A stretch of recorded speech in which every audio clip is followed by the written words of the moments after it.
두 번째, 문화 변동의 결과입니다. 문화 변동의 결과.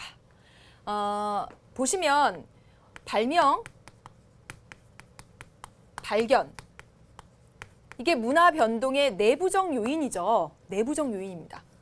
내부적 요인인 발명과 발견을 통해서 내부적 변화, 내재적 변화가 나타나죠. 그 사회 내부의 문화 변동이 나타납니다.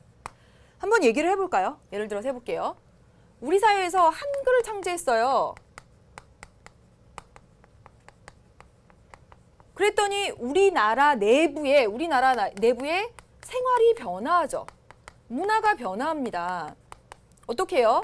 기존에는 양반들만 한문을 읽다가 이제 서민들, 여자들도 한글을 통해서 글을 깨치게 되고 그들의 문학작품을 만들어내고 그러면서 여성과 남성이 평등하다는 의식도 조금씩 쌓이게 되고 뭐 이러지 않겠습니까?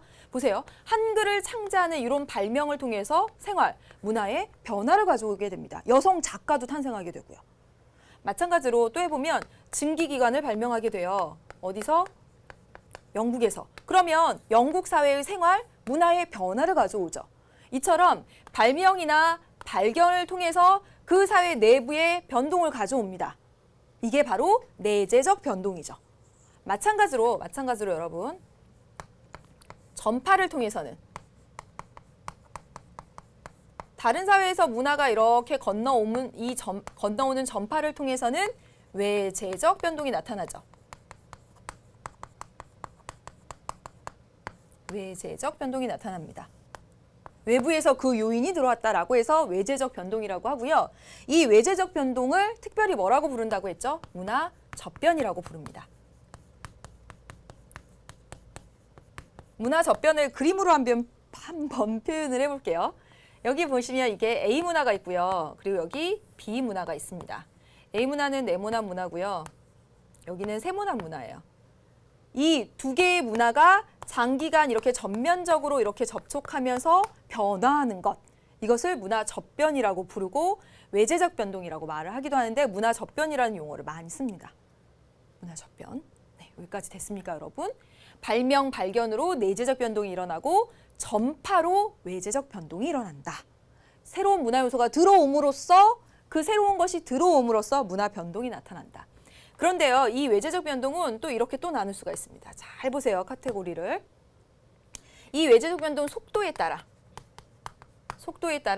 이 변동이 빨리 진행되면 문화 개혁이라고 얘기하고 천천히 진행되면 문화 진화라고 얘기를 합니다. 문화 진화는 그래서 장기간 완만하게 천천히 점진적으로 진행되는 것이고요. 문화 개혁은요. 개혁은 단기간에 굉장히 빠른 속도로 급진적으로 진행이 됩니다. 예를 들면 뭐가 있냐면 이 문화 개혁의 예로는 뭐 가보개혁 같은 거 있잖아요. 이거 보면 가보개혁이 일어난 지 불과 막 며칠 만에 막 신분제를 폐지하고 뭐 화폐제도를 개혁하고 뭐 왕의 권력을 약화시키고 막 그런 얘기들 막 써 있어요. 맞는지 모르겠네요, 역사라. 암튼 여러분, 이 가보개혁이라는 이 개혁, 문화 개혁이라고 하는 것은 단기간에 굉장히 급진적인 변화의 내용들을 담고 있습니다. 하지만 문화 진화는요, 장기간 점진적으로 해요. 그래서 예를 들면 바로 이런 식입니다. 수렵 채집 사회에서 농업사회로 된 것. 정말 몇백 년을 거쳐서 천천히 몇천 년을 거쳐서 천천히 이거 이루어져 왔잖아요. 이런 것들이 바로 문화 진화라고 불려지는 것이에요. 속도에 따라서 문화 개혁과 진화로 나눕니다. 되셨나요? 또한 또 어떻게 나눌 수가 있냐면 강제성의 유무.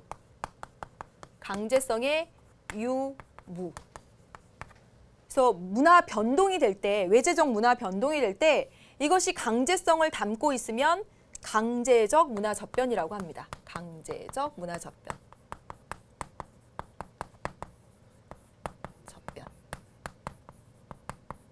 그렇지 않으면요, 자발적 문화 접변이에요. 강제적 문화 접변의 예로 뭐가 있을까요? 제일 많이 얘기하는 게 뭐예요? 일제가 자신의 그 말로 된 일본 말로 된 이름으로 바꾸라고 했었죠. 성명 강요. 박봄이라고 하지 말고 봄이 일본 말로 뭐지? 예, 박봄이라고 하지 말고 나가사키 아니죠. 나카무라라고 해라. 막 이런 거 있잖아요. 이런 거. 강제적으로 하는 거니까 강제적으로 하다 보니까 어떠냐면 저항과 거부가 나타나요. 거부. 단발령 같은 것도 그렇죠. 유생들의 머리를 억지로 자르게 하니까 강제적으로 서구식으로 하라고 하니까 거부, 저항이 나타나죠. 내 목을 내놓겠다. 막 이렇게 하잖아요. 그렇죠? 그런데 자발적 문화 접변도 있습니다. 뭐냐면 예를 들어서 가면 유학을 가거나 또는 이민을 갔을 때 그 사회에 적응하려고 하는 노력들을 보면 정말 이건 자발적이에요. 그 사회에서 은행은 어떻게 이용하는지, 마트는 어떻게 이용하는지 정말 그 소소한 것들이 많이 다르거든요. 어떤 사회에 있냐에 따라서 제가 그 놀랐던 게 뭐였냐면 미국은 우리는 그 현금 인출을 하려면 이제 그렇게 될 것 같아요.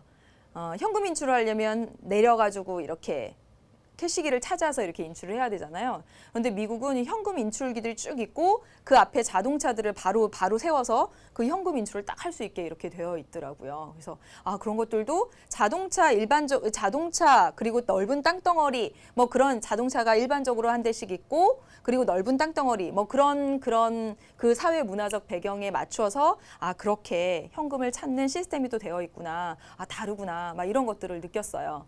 그래서 이런 것들은 유학을 가거나 또는 이민을 가거나 여행을 가거나 했을 때는 이 사회의 이 나라의 음식 먹어볼까? 정말 자발적으로 막 수용하려고 하는 의사들을 보입니다. 꼭 왔으니까 먹어봐야지 막 이렇게 하잖아요. 그래서 수용 그리고 확산의 모습들이 나타나게 됩니다. 여기까지 내용도 다시 한번 정리할게요. 발명과 발견으로 내재적인 그 나라 사회의 내부적인 변동이 오고요. 전파를 통해서 외재적인 변동이 오는데 이것을 문화 접변이라고 말을 합니다. 외재적인 변동은 속도가 어떠냐에 따라서 개역, 빨리 되는 것, 그리고 천천히 되는 것 진화로 나누고요.